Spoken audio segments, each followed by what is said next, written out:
Hey there, welcome to the My Risk Advisor podcast. This podcast is for anyone in the financial planning ecosystem with a focus on life risk insurance. I'm your host, Phil Thompson, Director and Financial Advisor at Sky Wealth, and I've been on a business journey over the last few years going from a struggling holistic advice firm with one staff member, considering packing it all in, to pivot the business now to being one of Australia's leading specialist insurance advice firms with over 7 advisors, 30 team members, and helping hundreds of clients every single year get important insurance cover in place. I am unashamed to say that this podcast is so I can continue to grow and develop as an advisor and a business owner as I interview some incredibly smart individuals. So keep on listening so you can learn alongside me. All right, so today with me, I've got David Haintz, partner at Merchant Australia. Thanks for joining me today, David. Good to be here, Phil. So the reason I reached out and wanted to get you on is because I'm noticing a lot of M&A activity within Australian financial services, and I thought I'd get an expert on so I can ask heaps of questions for my own benefit, and hopefully the listeners will get a lot of value out of it as well. Great. Well, I'm not sure I'm an expert. I'm not sure anyone's an expert, but I'll try and help out the listeners where I can. Yeah, awesome. So first of all, I love titles, partners, principal, but tell me what do you actually do day to day? Right. So I'm 35 years in broadly wealth management. Today, what I'm doing is spending 100% of my time on looking to partner with significant minority stakes into wealth management firms. So I've brought in a lot of money from the US, and my partners over in the US understand wealth management very well. When a wealth management firm or a risk-only firm is run well, it can be very profitable. And so I guess we bring the business aspect and the investment aspect to principals to partner with them to help them to grow. So what do I do every day is your question. I am talking to a lot of advice firms around Australia, whether they're lending, wealth, risk, tax and accounting, integrated, to talk about how they're looking to grow, what their issues and challenges are, and how we might be able to help them. Yeah, cool. And tell me about your journey today. You said 35 years in the industry. That's great that you started when you were 10, so well done. So help me understand your journey kind of over the last 10, 15 years. Yeah, well, look, just 30 seconds or a minute. I actually started in risk insurance in 1989, which is interesting, back when whole of life and endowment were around. I was young. I was one of the new kids on the block. But, I got involved with a company called National Mutual, which became AXA, which then became AMP. Not sure exactly what AMP is today. It's all now Res Life, I guess, the insurance side.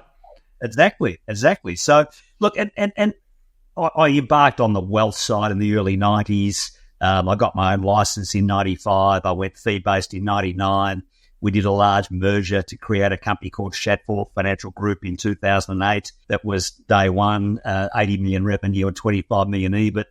We grew that to 160 million revenue, 60 million EBIT, listed that on the stock exchange, sold that 2014.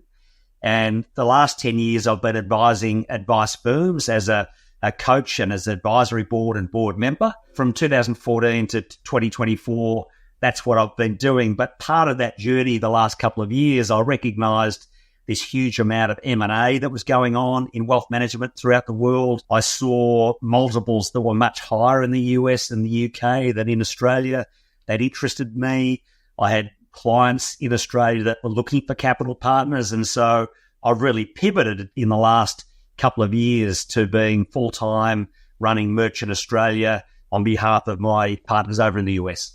Yeah, cool. And that's kind of, I guess why I wanted you on, because you went from your own business, you merged into something bigger, you then listed, and then you then sold that business to IOOF, and you've kind of done a lot, professionally and in your own business, and also now helping other businesses kind of in that. But help us set the scene in terms of what are you seeing in the current state of play in the Australian financial services in the M&A, and also maybe give us a history lesson. What's happened over the last 10 years? Yeah, well, look, firstly, I'll give you a sort of a global view and an Australian view. I think broadly speaking, there's a lack of organic growth in a lot of firms. If you drill down and look at the numbers, there's lots of different ways you can measure growth as well. I mean, you can be a revenue growth, it can be EBIT growth, but, Phil, you can have a business with $1 million revenue and I can have a business with $1 million of revenue.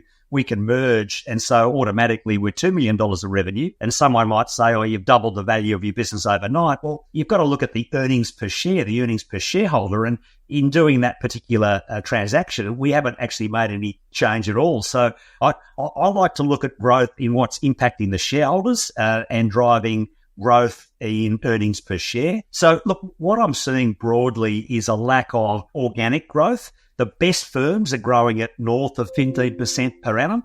Most firms are growing at sort of 0, 3, 5%. And so what's happened as a result of this lack of organic growth is a lot of firms are trying to gain a higher growth number by instigating merger and acquisition activity. So in essence, I mean, it's really probably way ahead of Australia in the US and the UK, but in Australia really started to get going now where your typical advice firm in Australia might be, one advisor and $500,000 worth of revenue. It's really hard to be growing that on any business metrics at, a consistent rate of 15% per annum. And that's why we're seeing that merger and acquisition activity kick along. Yeah, right. And do you feel like the last few years there has been some more organic growth?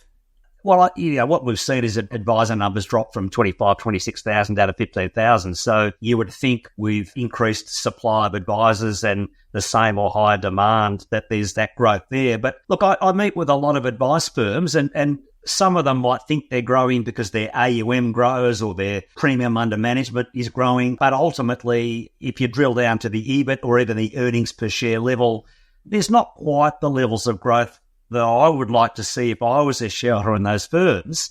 And that's why I'm challenging the firms that I talk to say, look, it's not up to what I want to do. It's up to, what the listeners want to do with their own advice firms. But, it's not illegal to run a lifestyle business with $500,000 of revenue, making a reasonable profit, taking home 150, whatever, $1,000 per year. It's not illegal to do that. But if you're not growing, there will be implications of that lack of growth. And that might be on the multiple that you eventually sell for. It might be on trying to attract and retain good staff members into that firm. You will typically have more staff turnover because staff are human beings and they've got their own goals and aspirations to retire, to get their kids through school, to get into the property market. And so any of our team members are looking for growth in wages or growth in bonuses. And so we can only deliver on that if we're actually getting a growth on our top line and our bottom line ourselves. So that's why I think growth is important.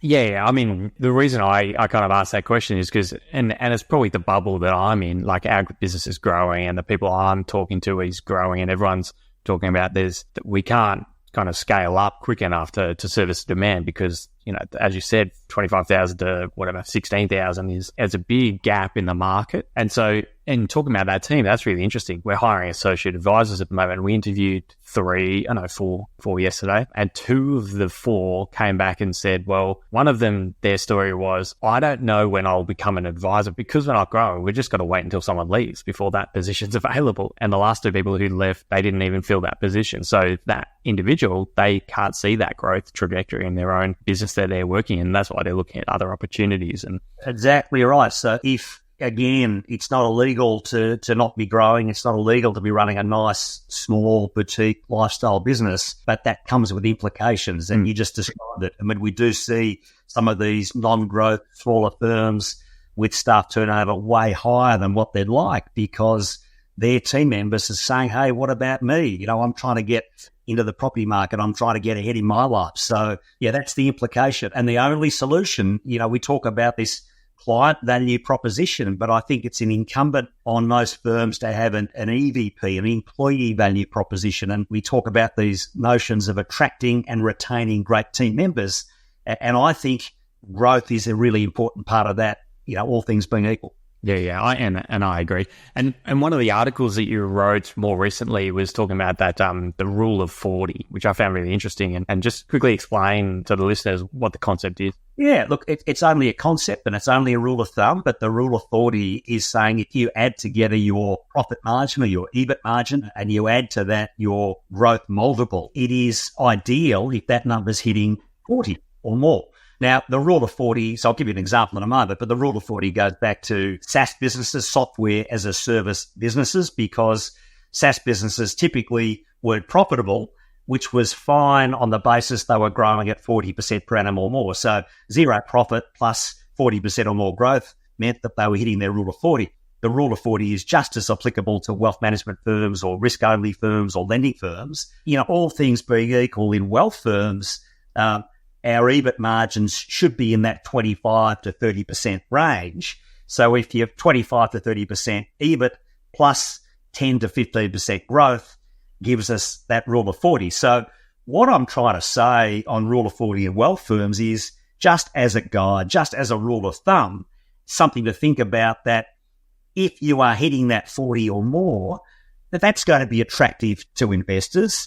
That's going to be attractive to current and future employees because you'll be able to provide growth opportunities and sort of opportunities down the track. So it's not to say a business that's hitting 38 or 35 or 32 is not a good business. It's just a rule of thumb and something for people to be aiming for. I've grown up in, running my own business, thinking, wealth businesses should have really high profit margins. And my business over the last 5 years, I actually looked at my numbers just to check. We didn't hit a profit margin above 30%, or we did above 30% profit margin 1 year, but I think that's a little bit of accounting shenanigans because that was on the low end. But in the last 4 years, we haven't gotten above 30%, but our growth rate is much higher than that. And so that rule of 40, I took away and going, oh, okay, a lot of people's golden rule is like, make sure there's a profit margin, make sure there's a big profit margin. But for us, we're in a growth stage of our business. And so that's been really helpful to go, okay, like as long as that number, those two numbers combined, your growth and your profit is 40, then you're winning.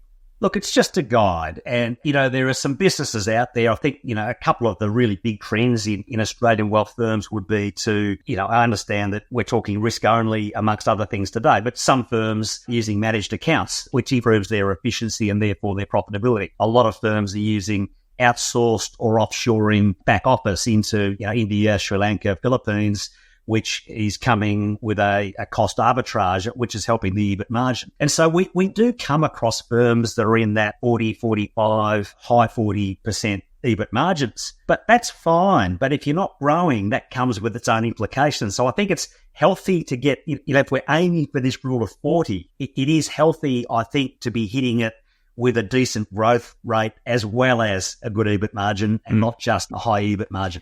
And that's one question I did have is do you think the rule applies differently based on the size of the firm or not so much? Yeah, for sure. So there's no doubt that it is easier to grow a smaller business, but it's probably also harder to get a profit margin on a smaller business. And so statistics and numbers are open to, manipulation.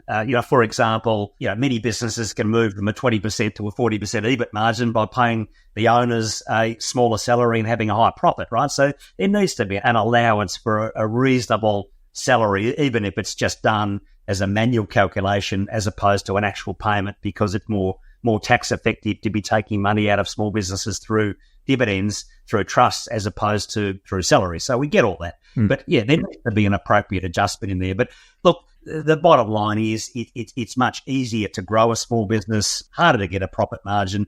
When we first had Shadforth at 80 million revenue and 25 million EBIT, it's much harder to grow a bigger business. As you get bigger, certainly much harder to easier to pull a few strings to save some costs to get a higher EBIT margin, much harder to grow a bigger business. Yeah. And so let's just talk about the different options for business owners. So we've got someone running a business fairly successful. What are their kind of different options for growth? Right. Well, two broad options, organic and inorganic. Inorganic is where you're getting referrals from centers of influence, happy clients, happy external COIs. And so ideally, you could be hitting 15% plus growth per annum purely organically. I mean, that's in an ideal world. It doesn't work like that. But there are some, very, very few firms that are doing that. But typically, the firms that would be having high organic would be really clear on their client value proposition. And as a result of that, really clear on their marketing. So that they would be spending a lot of money typically on Google AdWords, all sorts of social media to be getting a high organic growth rate. So organic growth is one option. The inorganic is when we're starting to do some merger and acquisition activity. And I think ideally you're doing a little bit of both of those. But if we're aiming for that 15% growth, and okay, if you've got a 100,000, 200,000, 300,000 type revenue business, of course, it's much easier to grow that smaller business. But yeah, I'm talking about, $1 million, $1.5 million, $2 million. To be growing that at 15% per annum is not easy. And that's typically where you've got to combine the organic and the inorganic. And so I talk about this concept of a value creation plan and the 4 aspects or elements to this value creation plan. And most of us are pulling levers 1 and lever 2. So lever 1 is we're trying to increase the income on our businesses. Well, most of us are trying to do that. Most of us, lever number 2, we're trying to control the costs on our business. And if we get higher income and the same or lower costs, we get a higher profit margin. But it's the other 2 levers that I don't think many advice firms really give a lot of thought to. The third lever would be debt leverage. When you think about it, a lot of large firms, ASX listed firms would say, hey, if we can go and borrow some money from a bank at 7.5% or 8% and buy something that's reasonably good value, that's going to give us a 15 or 16 or 17% return on investment. So we're outlaying 8 and we're buying something that's giving us 16 or 17. Why wouldn't we consider getting some debt leverage? And so I think at Shadforth, we were probably business people first and financial advisors second. And the people that we're talking to through Merchant are typically business people first and financial advisors second. They just happen to be in the business of financial advice. And they recognize that to get their 15% growth means they need a bit of organic growth, a bit of inorganic growth. The inorganic growth, when they buy some stuff, means they get some debt leverage. All of a sudden, they've got $500,000 debt, $2 million debt, $3 million debt. Some of the firms we're talking to are at sort of $15, $20 million worth of debt because they're doing so much M&A. And so that third lever of debt leverage is only going to get you so far because you're going to hit a debt ceiling where the banks aren't going to allow you to borrow any more money, or you don't want to put your head on the pillow on a Friday night because you've got so much debt you can't sleep. And so that's where a capital partner might come in to say, hey, hire a 20% stake in your business and we'll pay down some of that debt for you to take the heat off. But that fourth lever, we spoke about lever 1, lever 2, lever 3, the fourth lever is increasing your multiple. So we think about what are advice firms worth in Australia. Well, small firms might be worth 2.5 or 3 times or 3.5 times recurring revenue. Larger firms typically move to a multiple that might be 4 times EBIT for a small non-growth firm or 7 or 8 times EBIT for a larger high-growth firm. We were able to sell Shadforth as a listed company with 60 million at 12 times EBIT. So, it depends on the size, the scale, the growth rate. But the point I'm trying to make here is it dawned on me that the multiples in listed companies are higher, the multiples in growth companies are higher, but the multiples in American and US firms are higher as well. And that's why, we're seeing multiples in sort of 15 to 20 times EBIT or higher in the US. If we get time, I might give you an example of that in a moment. But so in bringing this money into Australia, we're saying we can help the growth-minded, business-orientated businesses with a collaborative capital partner that will work with these businesses to take the pressure off their debt levels, to help them sleep better at night, to have a partner sitting around the table to help them. But also the fact that we've got a US parent means that at some point when we have a liquidity event, that might be at 15 or 18 or higher times. And so we will offer our Australian partners an opportunity to tag some of their script into that high multiple as well. So in summary there, Phil, there's this sort of concept. I'm saying, look, if you can take off your hat as a financial advisor and put on your hat as a business person and think about your own value creation plan through those 4 levers, I think that's a great place to start.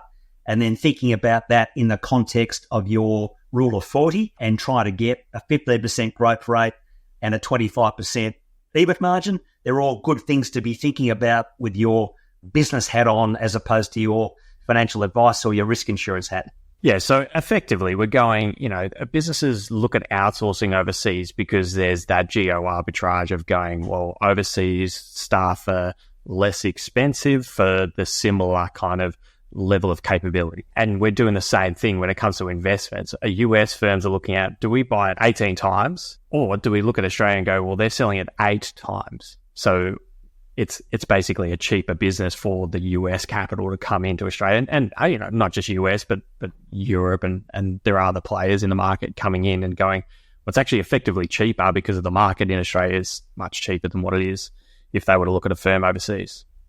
So look, I think the point here is to put aside some time, whether it's weekly, fortnightly, monthly, as business owners, to be working on the business, not in the business. That's the point. And whether it's partnering with an offshore partner and accessing high multiples, whether it's outsourcing and offshoring because of arbitrage, or other reasons might be that it's hard to attract and retain. I mean, the pool of talent in Australia isn't what it used to be in the wealth management space. 10 years ago, we had 4 big banks at AMP that were running academies and training and hiring people into the industry, and now that's all dried up. And we've got this, PY professional year. And so if we could find someone who's just as intelligent, just as experienced, just as educated at 30,000 per annum rather than 90,000 per annum in the Philippines or Sri Lanka or India, that's something that we need to think about, right? Yeah. So it's not purely on the cost arbitrage, but, where are our next team members going to come from? Yeah. And so is there an ideal time for a business owner to start thinking about pulling that fourth lever, so bringing in external investors that you talked about? Well, there's no point thinking about multiple until you're actually thinking about selling some equity. So, but I do think any good plan always begins with the end in mind. So, look at your young age, Phil, you've got a whole career ahead of you, but I don't think that means you should not think about exiting in 20 years' time or bringing some team members through. Are you looking to sell the firm externally? Is that going to be a Gen 1 to Gen 2 transfer or a Gen 2 to Gen 3 transfer?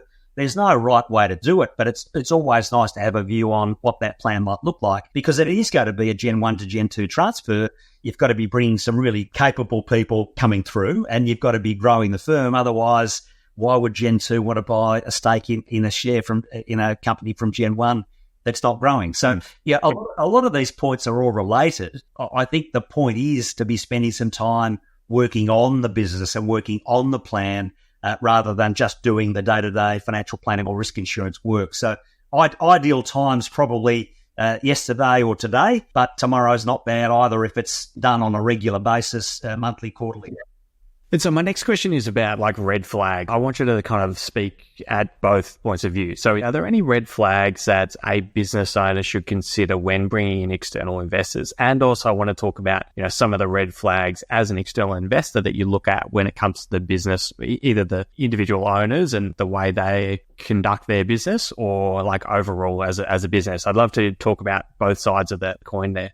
Yeah, so firstly, in relation to advice firms bringing on a new partner, I mean, that might be external capital from merchant or from another provider, or it might be bringing on another partner, whether it's a Gen 2 partner or what have you. But it all comes back to people and culture and values at the end of the day. So not every partner is meant to be lined up with someone else. You've got to look around, what are your values? What are you looking for? What skills do you have? What skills don't you have that a partner might be able to bring to the table? So, look, whether it's marriage, whether it's relationships, whether it's business, not everybody is cut out for everybody else. And so I think ultimately it comes down to people, culture, values, and what skill sets they're bringing to a table. But just like bringing an external capital partner on, I don't think it's really that dramatically different from bringing a new financial planning partner on. If you're looking to merge your business with somebody else, why are you looking to do that? Who are they? What are their aspirations? What are their values? Are they true to those values and living those? How are we going to work together on a day-to-day basis, et cetera, et cetera? So you need to think deeply about that for sure. I haven't gone through the process of having an equity partner in the business, but I think about my experience when hiring people. And, you go through a dating experience, hiring people, and then it may be exactly what you expected it to be and may work perfectly, but it also may not, because the dating experience is always a little bit different. Is there anything from your experience, again, both sides of the coin, is there anything that you would give advice to people and go, hey, definitely consider these things in that dating phase? dating's about two parties, and so everyone's got to look at it from their own perspective. I just gave you a whole bunch of reasons why an advice firm may or may not look to bringing a new partner on board. And so as a prospective capital partner, we've got our own goggles and lens that we look through, and so the number one gateway we look at is culture, values, and part of that culture and values, clearly it's got to be ethics and client centricity, but part of that culture and values and the gateway has got to be entrepreneurialism. At the end of the day, we are a capital partner. We get a return on our investment, and so if we had a choice between deploying that capital into a growth firm or into a non-growth firm, all things being equal, if we had someone whose vision and values all lined up and matched ours, then of course we're going to back the growth firm over the non-growth firm. So you bet we've got some key criteria. And because our capital is long-term patient capital, our capital is a minimum duration of 15 years. That means that we don't really want to be partnering with someone who's 64 and a half years of age, that is 6 months away from wanting to sell the business or retire or go and play golf 3 times a week. We would much rather be talking to younger people with a vision and with a view on the future with a real growth aspiration. So for sure, anyone we talk to has got to have their own reasons and rationale for looking at a partner, just like we have got our own views and lens on that. And I talk about this concept, Phil, of Pareto's principle or double Pareto. We all know Pareto's principle is the 80-20 rule. And I coined this term double Pareto, where we're targeting 20% of the 20%. So call it 4% of the market. It's not a precise maths, but we're targeting a very small percentage of the market that tick the boxes around. They're entrepreneurial. They want to grow. They've got the vision, the hunger, the runway. They've got some great skill sets, but they know what they know, but they know what they don't know and what a partner can bring to the table to help them with to make 1 and 1 equal 6. And how do you find those people? We talk to a lot of firms, and look, there's a lot of great people, a lot of great firms out there. Not everyone has got a growth vision. Not everyone wants to grow. Not everybody has got a runway. We sort of talk about this term in America about white flag businesses. A white flag business is someone who's 64 and a half who's about to put up the white flag and say, I've had enough, I'm out of here. There's nothing wrong with a white flag business. We just don't want to be partnering with them because we want to take that medium to long-term view. Whether it's through referral, through centers of influence, through word of mouth, through conferences, just through natural osmosis, the firms that are likely to suit us reach out and chat with us, and the firms that are more likely to be selling in the next 3 or 6 months or 9 months are likely not to talk to us because... Well, that's not your business model. Yeah, those white flag businesses are great if you're going and acquiring, full stakes into businesses. And the reason why I ask is because one of the things I find funny about this industry is there is no kind of public kind of metrics on who's succeeding and who's not. Like, real estate business, it's all very publicly, you can tell by the listings and the sales, that's all public. Broking world is much more kind of, they've got rankings on who's doing well and who's not. But like accounting and financial planning, they're all small private businesses. There is little metrics other than some of the product providers. They would have some numbers internally in terms of who's performing well for their individual product. Yeah, but I think, Phil, that what's really important there is you're talking about defining success. I mean, what is success? And I don't mean this the way it's going to come out. Somebody who's a financial advisor working 3 days a week and playing golf a couple of times a week that gets their golf handicap from 15 down to 3, but they're not growing their firm, that might be success to someone, right? And that's not illegal. So everyone's got their own vision on success. For some people, it's about growing their company. For some people, it's about selling at a high multiple. For others, it's about maintaining a great lifestyle, traveling the world with their family, getting home at 4:30 or 5 o'clock in the afternoon. So, ultimately, the measure of success for each and every firm out there is what's important, not who's growing quicker or who's bigger, but making sure that everyone's successful in their own way. And if they're not, reach out to someone, get a coach and get them to help you. Yeah, of course. But I guess you have a measure of what you want to partner with. And so what's successful businesses are in your world. Again, and I agree, someone who's working 2 days a week and making, good money, great. That's a lifestyle they want. But yeah, as you said, they're not the businesses that you want. And same in my business, I think about who do we want to speak to? We don't want clients who want holistic advice, and that's great for them that they need holistic advice and that's their requirement. But we want clients who want assistance with their insurance needs, and that's exactly what we do. Yeah, so I think when we talk about this term of double Pareto, and we're targeting 4% of the market that's looking to tick all the boxes as far as vision, runway, entrepreneurialism, that doesn't mean that the other 96% aren't successful. It just means they're not perfect for us. Yeah, of course. And I guess so. My take on the M&A space. So I'm not heavily involved. I'm a small business owner, no equity partners. What do I know? But my read on the history over the last kind of 10 years, there was a lot. Probably 10 years ago. I mean, with the Shadforth sale and IWF, and then banks kind of moving out of advice. My view was there was a lull in kind of that M&A space, and now we're kind of back at it with a high growth. Where do you see kind of the future of M&A? Do you feel like it's going to continue to be really active? We don't follow the US and the UK in every way, but you can look at those markets for an indication. I mean, ultimately, scale helps deliver profitability. And so, all things being equal, it's easier to get a higher EBIT margin than it is to get a higher growth rate.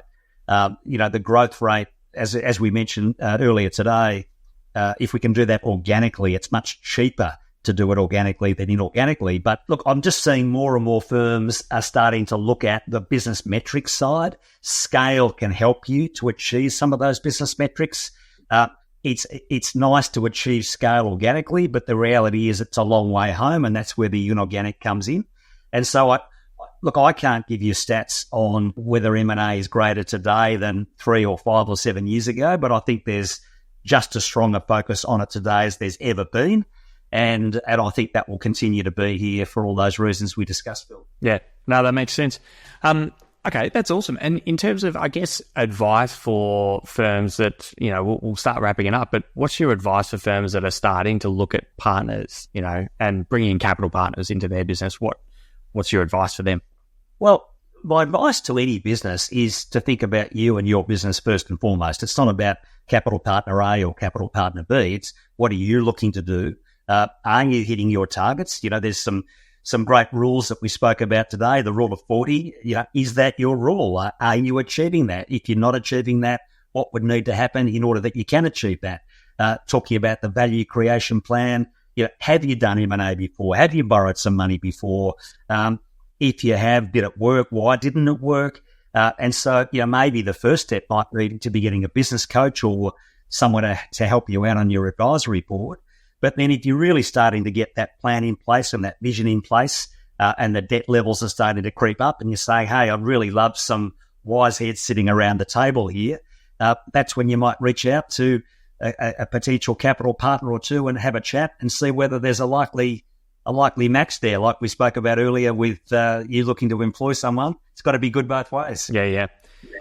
All right, awesome. Well, I've got 2 final questions. When do you get a chance to do your emails? My emails. Are you on all day long? Do you separate time to get to your emails? Yeah, well, look, like you, I have a lot of meetings with financial advice firms, so you do your emails in between. I mean, so I want to help and not bore the listeners, but you do chunk your days and your weeks up. We've got 45 on our team in the US, so I start quite early, 4 days a week into the US, 6 a.m. to 9 a.m. sort of US time. And so, look, I try and have a certain number of existing partner meetings every week, a certain number of centers of influence meetings every week, and a certain number of new prospective client meetings every week. So that's my number one priority. And then you just got to fit in your emails around that. Yeah, awesome. And the last question, what is one interesting hobby that you have? Well, we spoke about just before we started officially today, Phil, but bike rider. You can see on that photo behind me a signed photo by Cadel Evans from the Tour de France. So nowhere near as good as Cadel, but I do enjoy getting out on the bike and having a nice long ride. Awesome. I remember being up in 2011, up late at night, watching Cadel chase Andy Schleck up the Galibier, going like cheering and waking up my whole household, getting excited about that. I'm a big Tour de France fan as well. Great memories watching SBS for many, many years. Yeah. Awesome. Well, thanks, David. And how do people reach out to you and connect if they want to reach out?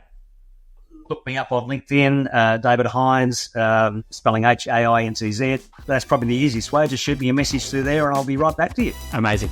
Thanks heaps for your time today. Good on you, Phil. I hope that helped. If you've enjoyed this episode and you think someone else will get value out of it, I'd love it if you could forward it on to them. And as always, we can continue the conversation in the My Risk Advisor Facebook group. All you need to do, open up Facebook and search My Risk Advisor, and I'll see you in there.